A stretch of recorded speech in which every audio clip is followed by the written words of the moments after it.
Okay, hit it, Steve. When I came back from spring break in March of 2020, school was shut down. Soon afterwards, Governor Bullock instituted a stay-at-home order. Nobody was prepared for a global pandemic, but in this valley where we turn to each other, I thought about the doctors, hospitality workers, farmers, and everyday Montanans that allow this community to operate. With online school taking less time and a raging news cycle, I began to listen to YPR and take notes about the election and COVID. With encouragement from my aunt, I started doing my own interviews for my podcast that I christened News Nerds. My first interview was with my grandpa, another citizen stuck at home. While finding my voice and my audience, I experimented with singing and playing music. I think it's fair to say that that was one of my many mistakes, but fast forward to today, and News Nerds has published over 100 episodes, ranging from Pulitzer Prize-winning journalists to actors like Glenn Close. Political scientist Robert Putnam makes me realize the importance of these conversations. In his book, Bowling Alone, Putnam describes how the social capital in Americans has decreased. Studies show that communities with high social capital are connected to resources to better guard against economic hardship, respond to COVID-19, and respect opposing political views. Researchers lay out 3 types of social capital: bonding networks, consisting of people with common backgrounds, and bridging and linking networks, 2 related concepts made up of people on different socioeconomic levels or with different beliefs. As Putnam writes, quote, "Just as one cannot restart a heart with one's remote control, one cannot jumpstart citizenship without face-to-face participation. Citizenship is not a spectator sport," end quote. Montana has some of the highest social capital in the U.S., and by interviewing people with different ethnic, religious, and political backgrounds, I wanted to enrich the social capital of both me and anyone who listened. One of the first national figures that I talked to was activist and chef Alice Waters. The founder of the Berkeley restaurant Chez Panisse and farm-to-table advocate, it was inspiring to see the same mentality about food that so many Montanans share. Her discovery of French food and Montessori education led her to start a restaurant in 1971, where, at the time, a meal cost under $4. Later, Waters founded the Edible Schoolyard Project, which allows students like me to experience farming and cooking. Today, there are thousands worldwide and dozens here in Montana. During that pandemic, I started teaching myself how to cook from Alice's books, and her writing inspired me to restart my school's gardening and composting programs. She recently opened a new restaurant, wrote a book, and announced the Alice Waters Institute for Edible Education at UC Davis. Hearing her cadence at the other end of a Zoom call has the ability to brighten anyone's day.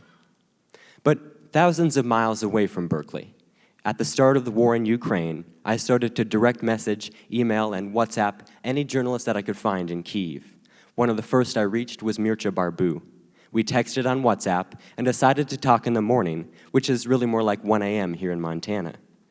But what I will always remember vividly from the interview was that I could hear explosions in the background of the call. Mircea, who is in a train station, kept talking to me, and as I heard the sounds getting closer, I was speechless, knowing that the faltering phone line that I was on was a living testament to Putin's war. Mircea had taken a bus through Moldova and into eastern Ukraine. As more of his sources warned him of the invasion, he slept with his clothes on and with his bags packed. As the war continued, I talked to other journalists in Ukraine, some that had to flee their own homes. They radiated a strong sense of patriotism and independence, even in the face of loss. At the start of the holidays in 2021, I remember waking up to see the destruction left in Kentucky after severe tornadoes. I spoke to Daniel Carr, an owner of Carr's Steakhouse in Mayfield, and heard firsthand about how a family business can be reduced to rubble. Only 2 months after the tornado, the family started serving meals again, employing much of their former staff. Daniel, who had worked in his family's restaurant since being a teenager, recollected what it was like sifting through piles of plaster, wood, and glass from buildings like this one when I interviewed him again a year later. He said that he was inspired whenever he saw a volunteer with an out-of-state license plate dedicated to rebuilding Mayfield. His kids have long since resumed school, and lots that once contained homes, the courthouse, and other businesses have been cleared. Even though insurance money given to the Carrs would never have been enough to rebuild the historic steakhouse, more than $30 million was announced to rebuild downtown Mayfield this year. I want to leave you tonight with a story of my friend Steve Smith. In 2021, after MTPR ran a story about news nerds, Steve called the station to tell them that he had lots of historical newspapers that he wanted to give me. Steve was going blind, but he and his high school buddy Chuck drove all the way from Missoula with a crate of newspapers and magazines, from the draft in World War I to Kennedy's assassination and the moon landing. After making sure that I wouldn't throw out my back from carrying the papers, they drove the 3 hours home. Steve was a reporter for the Missoulian, where he'd write about everything from the adventures of Butte native Evel Knievel to the now-defunct Southern Montana Amtrak line. I occasionally talked to Steve on the phone about his columns, politics, service in the Navy, and his books, including Fly the Biggest Piece Back, about Montana's aviation history, and Out Among 'Em, which I have here, a collection of his Sunday Missoulian columns. Over the course of Steve's life, he wrote at least 12 published books.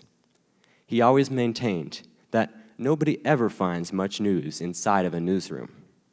Now, I've only seen Steve in person twice. Steve passed away last year. But he taught me the deep importance, the promise that journalism holds in these mountain states. Today, we seem more polarized than ever, whether we're talking about the presidential election, religious beliefs, or the Kendrick Lamar-Drake beef. The narrative, we are told, is one of a deep chasm separating you and your neighbor. Today, I'm setting a goal, and I hope you'll join me as well. Listen to everyone in your life, like Steve and so many others did for me. Thank you.